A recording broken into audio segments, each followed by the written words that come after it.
This episode begins back in the 21st century when Domenico visits a crime scene. He checks a dead body and says to the officer to send him a copy of the post-mortem report. It is apparent that whatever way the human died, vampires have a link to it. And as a congregation member, it is his job to keep an eye on the vampires and safeguard them from the public eye. But Matthew and Diana are unconcerned about the 21st century issues because they are stuck in their own mess. Back in 1591, Matthew is met with extreme guilt and remorse after killing Cladwell. The 1591 Matthew Roydon was cruel and calculative. But with time and Diana, he evolved to become a very humble and affectionate person. In shame, he visits Father Hubbard and asks his forgiveness for killing a member of his flock. Hubbard is not ready to forgive him yet, but Matthew reminds him that he was merciful on Caldwell because his fate was already decided by Cecil, and it was worse. He says that he has already prayed to God for forgiveness, and now he is asking Hubbard's as well. Father Hubbard sees the guilt and remorse in his eyes and remarks that the witch has changed him. Meanwhile, Diana is at her house with Jack, but she is interrupted when a servant brings her a message from Mary Sidney, who is inviting her for an alchemical playdate.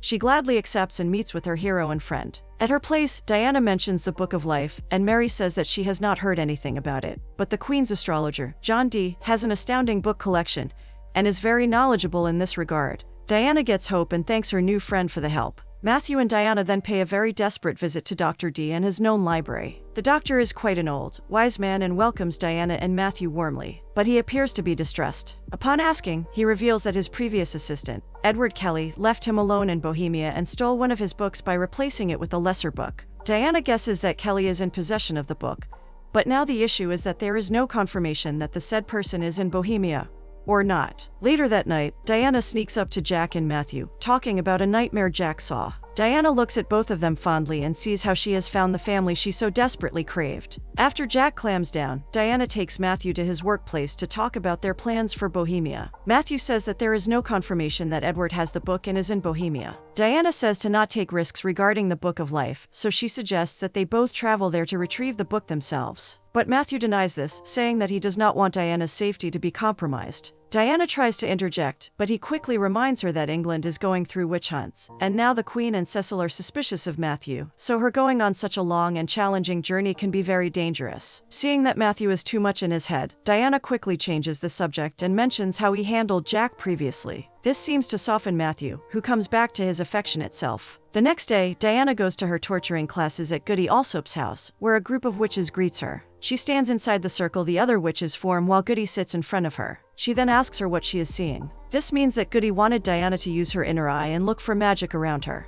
Diana takes a deep breath and closes her eyes, and when she opens them, various colored webs surround her. Goody explains that these are the threads of life and the cosmos, and since Diana is a weaver, she can select them and make them into any spell she likes. But before doing this, she needs to figure out what element calls out to her more. Diana is extremely happy seeing all the threads, and excitedly she goes to pick one thread of air and tie it in a knot, but the thread slips from her hand. Kind of bummed out, she tries the next one, but a similar thing happens, and it continues with the rest of the elements. All her happiness gets stripped off as she is unable to pick any thread, but Goody Alsop just looks at her in awe and wonders why Diana was able to see all the elements anyways. Diana then ponders over the previous events and realizes that at one time or another, she called each and every element. First, the witch wind at the library, then the witch water when Matthew left her at Septours, then the witch air when she started flying in the air, and lastly, the witch fire when she killed Juliet and saved Matthew. Every one of the present witches looks at Diana in awe as she makes peace with the fact that she is an all-rounder witch. Back in the 21st century, Anne M cannot spend any time longer without worrying about Diana, so she makes a circle and starts casting spells to call her friend,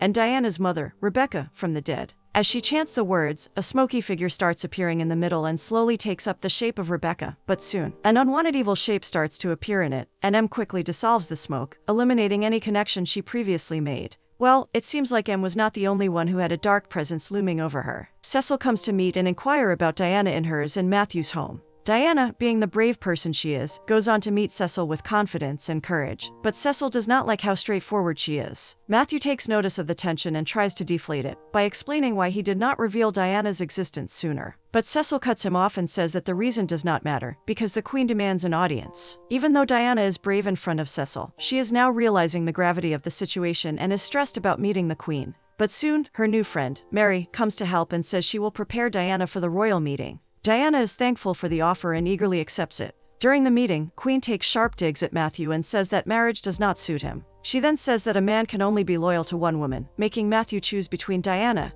and her. But Diana quickly jumps and says that Matthew will always be faithful to her and her only. Queen appreciates it, but she says that Diana is too clever and that an intelligent witch can always be a threat. Then it's Matthew's turn to protect Diana, and he says that Diana and her kind have always been a servant to the Queen. But the Queen does not fully accept it. She then mentions their recent visit to Dr. D. Matthew explains the Book of Life to her and Kelly to her. The Queen adds that she heard rumors that Kelly created the Philosopher's Stone and that she desires that thing. Matthew offers that to prove his loyalty, he will bring Kelly and the book to England. Queen is pleased with this and forgets his previous mistakes. Now that Matthew has received the green signal from the monarch to embark on a journey, Diana tries to persuade him to let her accompany him. Matthew warns her that she should expect hurdles and months of traveling. But Dana disregards them all and says she cannot handle the months-long separation. Not only that, she says that she has a connection with the Book of Life, so she should be the one going. Seeing her, Matthew reluctantly agrees. The next day, Diana tells Goody about her journey, who is not at all happy about it. But she accepts that Diana is on a mission here, so she commands her to practice her magic. Later, Susanna advises Diana that magic is interlinked with all the aspects of life, so she needs to strengthen her life connections so that she can make a good connection with her inner self. Later that night, as Diana is talking about her progress, Matthew senses a presence and quickly goes to pick a person hidden in the corner. But soon, the two men burst into laughter and embrace each other. Matthew introduces Diana to his nephew Gallowglass, but their laughter is short-lived when Gallowglass hands over the message he brought. Apparently, Philip has invited them to Sept-Tours and wants to meet the witch his son is in love with. Matthew is having a bittersweet feeling hearing from his father. At one point, he is happy to see his handwriting, and on the other hand, he fears his wrath regarding Diana. But he puts his feelings aside and decides that he will do what his father has asked. Diana will be meeting with his father. The following episodes revolve around the modern day, where England is terrorized by a killer vampire. In the beginning, we see a man cycling and parking in a secluded alley. But as soon as he gets off his cycle, he hears a voice coming from the corner. As he takes steps away from the threat, a vampire with supersonic speed comes and attacks him. Later, Domenico receives a call from the police, telling him of another vampire-style murder. Meanwhile, Marcus arrives at an auction house to buy a piece Issa asked him to. There he locks eyes with Phoebe Taylor, who agrees to meet him. Marcus then proposes that he wants to buy a lot and is willing to pay an insane amount for it. Phoebe is shocked to hear such a huge amount, but she quickly recovers and says that rules are rules and he will have to bid in the afternoon. Phoebe then shows Marcus two miniature paintings, and he smiles, looking at them. Apparently, the two paintings were of Matthew and Diana in the 16th century, and Issa wants them so that she can remove any hint that can be linked back to her son. Later at the auction, Marcus successfully buys the lot and saves a lot as well, since it was sold for less than he intended. He is in a hurry to take the lot home, but he is informed that the payment can only be approved in a day, so he will have to come back the next day to collect his possession. At Venice, Knox and Gerbert, who are now working together to bring Matthew and Diana down, meet and plot their next move. Peter tells him that one witch at Madison confessed that vampires and demons were at the bishop's house before their disappearance. Gerbert says that it is another de Clermont conspiracy, but Peter is quite certain that it has something to do with Diana's powers. Gerbert then shows Peter a map that goes back to the 13th century about the existence of the Book of Life. Peter is happy to see that they are finally making progress in finding the Book of Life and gives Gerbert his signature evil, bone-chilling smile. Back in England, Nate and Sophie decide to have a hospital birth since it will be better for the baby. But they all are afraid of what might happen if the congregation knows about its existence. Later that night, Domenico follows the killers sent to the auction house, but he stays outside when he hears voices coming from inside. He stays still and sees a vampire leaving the place at great speed, but he does not do anything to catch him. It is likely that he already knows about the killer but is letting him go for now. After all, Domenico believes that his personal interests come first. In the morning, Marcus is informed that there was a robbery at the auction house, and his lot was stolen. Phoebe tells him that no other item was stolen or lost and that the police suspect it's an inside job. Marcus is highly confused why only his possession was stolen and takes a high interest in the robbery himself. Back at Sept-Tours, Sarah, Em, and Issa think that Peter is behind the robbery. Issa advises Sarah and Em to stay inside at all times since she remembers the incident with Diana. But Em and Sarah are like Diana, stubborn, brave, and courageous. Em refuses to do anything and tries to convince her partner to do higher magic. Sarah refuses immediately since the dark magic is very dangerous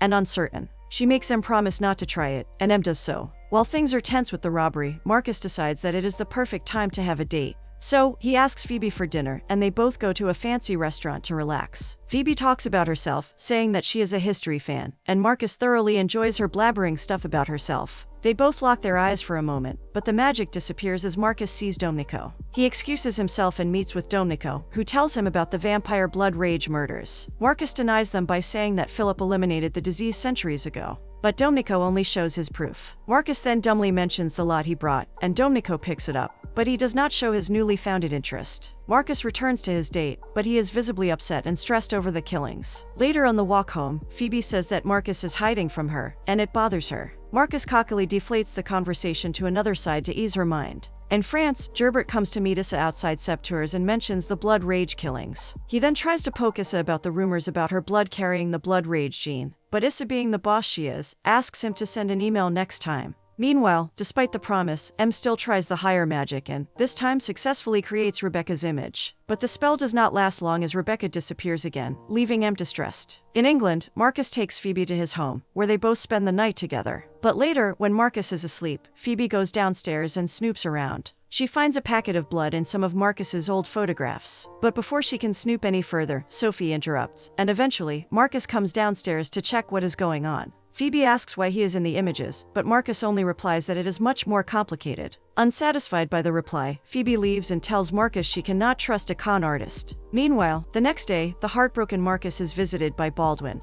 who asks him to transfer the title of Grand Master of the Knights of Lazarus to him. Marcus is weirded out by the request, but Baldwin tries to persuade him by saying that the knights need a more experienced master. He then briefly mentions that given the disease in his blood, Marcus is not fit for the role. Marcus, who was already heartbroken, is now having severe confidence issues. He goes to Sept-Tours to ask for Issa's advice. She tells him that Marcus is just as worthy of the role as any other de Clermont.